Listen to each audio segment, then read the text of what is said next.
Para você que acompanha o blog de Gilmar Alves, o repórter do Agreste, olha, eu estou aqui em Brasília, né, acompanhando a 24ª Marcha dos Prefeitos, e eu estou tendo a honra de entrevistar o ministro da Pesca e Aquicultura, o pernambucano, o ex-deputado federal, André de Paula, que está nos recebendo aqui em seu ministério.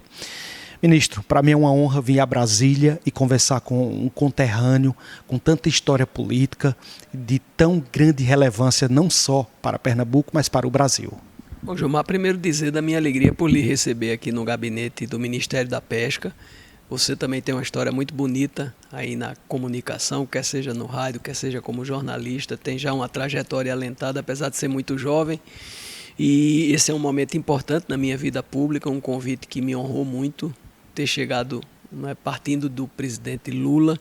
Isso me dá a chance de servir a Pernambuco no primeiro escalão do governo federal, e eu vou fazer tudo que tiver ao meu alcance para manter as melhores tradições dos pernambucanos, que é exemplo de Marco Maciel, de Gustavo Krause, de Zé Jorge, de Marcos Freire, de Fernando Lira. Tiveram o privilégio, Raul Jugman Mendonça Filho, Bruno Araújo, tiveram o privilégio que hoje eu tenho de servir ao Brasil na equipe do presidente da República. Muito bem, ministro, depois de alguns anos o Ministério da Pesca volta, o senhor assume, e como é que está a perspectiva para a continuação desse trabalho tão importante, um ministério que está de volta, né, no governo do presidente Lula, Lula sempre com um olhar amplo para o Brasil, trazendo de volta esse ministério? Pois é, veja, esse ano nós estamos completando 20 anos de existência entre Secretaria Nacional e Ministério. Na realidade, isso aqui se iniciou no primeiro governo do presidente Lula, era uma secretaria vinculada à presidência da República. Na sequência, o presidente, compreendendo a importância estratégica do Ministério, deu o status de Ministério. Um pouco mais à frente se transformou em Secretaria Especial, depois foi vinculado ao Ministério da Indústria e Comércio, depois foi vinculado ao Ministério da Agricultura e agora, por uma decisão do presidente Lula, volta a ter esse status.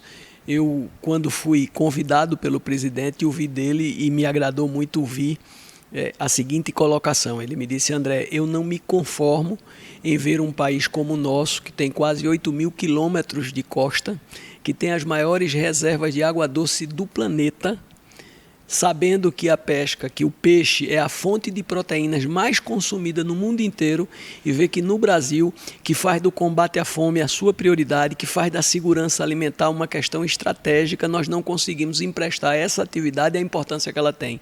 Você sabe, ele me dizendo, que fui eu quem tive a coragem de criar um ministério, e vou fazê-lo novamente, porque tenho o convencimento que com o meu apoio você vai poder fazer as questões serem tocadas prioritariamente. Para mim é um acerto que o presidente Lula tem, porque ele dá a um setor da economia muito importante, que é a pesca e a aquicultura, o status de ministério. Isso me permite não apenas despachar as questões mais importantes do setor com o próprio presidente na condição de ministro, como tratar de questões que são transversais, ou seja, que para resolvê-las atuam vários ministérios ao mesmo tempo, de igual para igual com os outros ministros. Então, por exemplo, a questão da fome. Nós estamos ombreados ao Ministério do Desenvolvimento Agrário de Paulo Teixeira, ao Ministério do Desenvolvimento Social de Wellington Dias. Você tem a parceria do Ministério do Meio Ambiente com a ministra Silva. Você tem várias ações que você toca na pesca e que tem rebate nesses outros ministérios. Estar no governo, na condição de ministro, me dá condições, com essa prioridade que o presidente sinalizou, de fazer com que as coisas aconteçam, e esse é o nosso compromisso. Muito bem, conversando com o ministro André de Paula. Ministro, o presidente Lula retomou o Brasil há pouco menos de 4 meses, podemos dizer assim. O Brasil começa a caminhar de forma econômica, tem muita perspectiva positiva para todo o Brasil. O brasileiro já começa a sonhar, começa a ter esperança. E o senhor assumindo aí um ministério tão importante como o senhor tem destacado.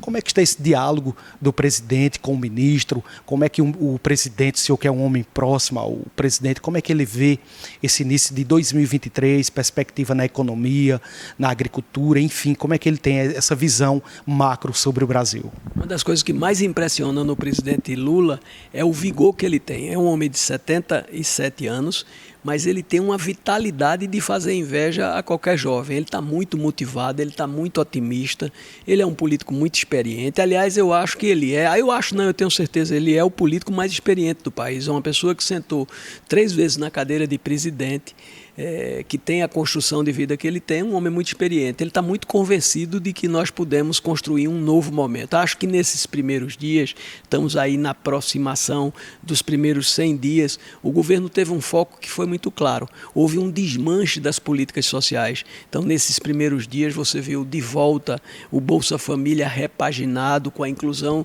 de crianças até 6 anos, cada uma recebendo R$ 150 de auxílio.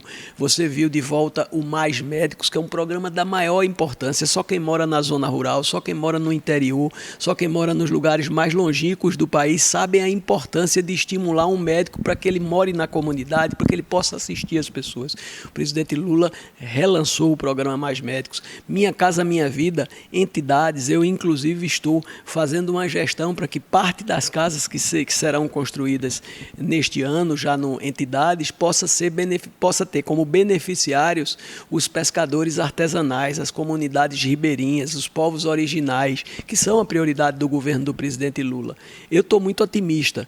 Eu acho que a equipe que ele montou é uma equipe muito boa, está todo mundo muito motivado, e uma coisa que inclusive hoje aqui no Ministério nós fizemos foi o lançamento do primeiro Seminário Nacional da Pesca Artesanal, que prepara a formação do nosso Conselho Nacional de Pesca e Aquicultura. São órgãos que têm como principal objetivo ouvir, discutir, incluir. Essa é uma coisa prioritária no governo do presidente Lula, participação social. Você não tem ideia, Gilmar, quantas pessoas eu recebo aqui, quantos líderes de movimentos sociais, e ao final de uma reunião, eu, quando digo, nós vamos trabalhar para ver essas coisas acontecerem, e ainda nem sei sequer quando é que elas vão iniciar, e quase todas as vezes eu ouço os ministros, nos últimos 4 anos a gente não era nem atendido no Ministério, a gente chega hoje aqui e fala com o próprio ministro. Essa é uma recomendação direta do presidente Lula. Para ele, essas pessoas são a prioridade de todas as prioridades, é para eles que nós trabalhamos. E isso não é apenas no Ministério da Pesca e Aquicultura, isso é nos ministérios todos. Tudo que você faz tem que ter como foco as prioridades do governo Lula, que são claramente incluir os excluídos, gerar emprego e renda, matar a fome das pessoas, fazer com que as pessoas possam, sobretudo aquelas que têm menos, possam sentir a mão amiga e parceira do governo federal. Muito bem. Ministro, agora vamos falar um pouquinho de Pernambuco, um estado que pela primeira vez está sendo governada por uma mulher. Tivemos 8 anos aí do governador Paulo Câmara, do PSB, e Raquel venceu a eleição, quase 4 meses de mandato. Como é que o senhor, com toda a sua experiência, todo o seu know-how político, analisa esses primeiros meses da governadora Raquel Lira lá para o estado de Pernambuco? Bom, veja, o começo nunca é fácil. Eu, apesar de não ter estado no palanque da governadora Raquel Lira, todo mundo sabe que eu tenho muita admiração pessoal por Raquel. Eu julgo ela uma mulher muito competente e preparada, ela é muito bem intencionada e eu torço muito para que o governo dela dê certo, porque Pernambuco fez uma escolha. Eu tenho muito respeito na democracia. Quando você se dispõe a disputar uma eleição, você tem que respeitar o resultado da urna. Eu não discuto o resultado de urna. Foi claro que o pernambucano queria dar essa oportunidade a Raquel Lira. Eu torço que dê certo, eu confio que dê. Eu sei como é difícil, ainda é cedo para a gente fazer uma avaliação, eu sei que ela está enfrentando dificuldades, que ela vai aprender com muitos e muitos tropeços, porque é assim que acontece, né? Eu próprio aqui tenho essas dificuldades, então eu diria que eu torço muito para que Raquel dê certo, porque se Raquel dá certo, Pernambuco avança e é o que nós queremos todos juntos. Muito bem, para finalizar nossa entrevista, eu queria que o senhor aproveitasse o momento, mandasse um abraço para Garanhuns, para a região do Agreste Meridional, essa região que tanto lhe respeita e uma região tão importante para o estado de Pernambuco, que é a região do Agreste Meridional. Rapaz, eu nunca mandei um abraço com tanto calor humano como vou mandar agora. Você sabe que nos 22 anos em que eu cumpri 6 mandatos de deputado federal seguido em Brasília, eu nunca passei. Eu acho que uma vez perdida eu passei mais do que 15 dias em Brasília. Desde que o presidente Lula me convidou para ser ministro, eu me internei aqui.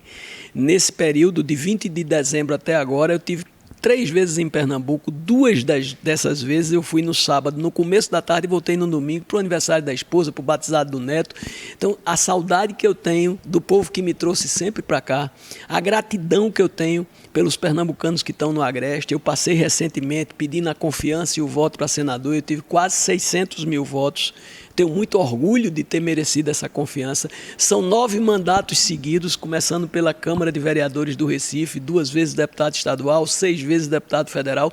Tudo que eu sou, tudo que eu tenho, tudo que eu represento, eu devo a Pernambuco e devo aos pernambucanos. Político nenhum é nada se não tiver a parceria do povo. Então, o que eu quero assegurar, primeiro, abraçar os pernambucanos, desejar aí, nós estamos próximos, isso tem muito a ver com a nossa pasta, estamos próximos da Páscoa, desejar uma feliz Páscoa a todos e dizer a vocês que eu vou fazer aqui tudo que tiver ao meu alcance para estar à altura das melhores tradições do povo de Pernambuco, que é respeitado pela história bonita que tem de vida. Obrigado por sua visita, seja sempre bem-vindo e muito obrigado por essa oportunidade de falar para Pernambuco e de forma muito especial para o Agreste.